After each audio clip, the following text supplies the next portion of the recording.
सबके।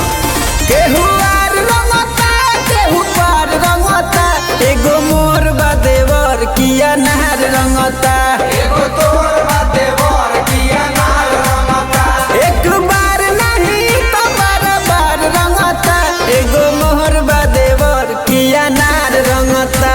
एगो तोर बा देवर किया नार रंगता।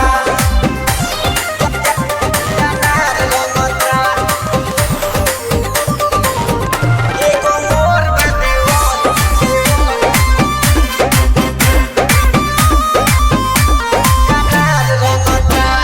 हाथ ढुकावेला जोर से दबावेला हमारे चलिया रे, करे दूर गति फिरल ओकर मती न सुनता बोलिया रे। हाथे ताना ले कहीं बरियारी करता, तुर दिही मन पिचकारी करता,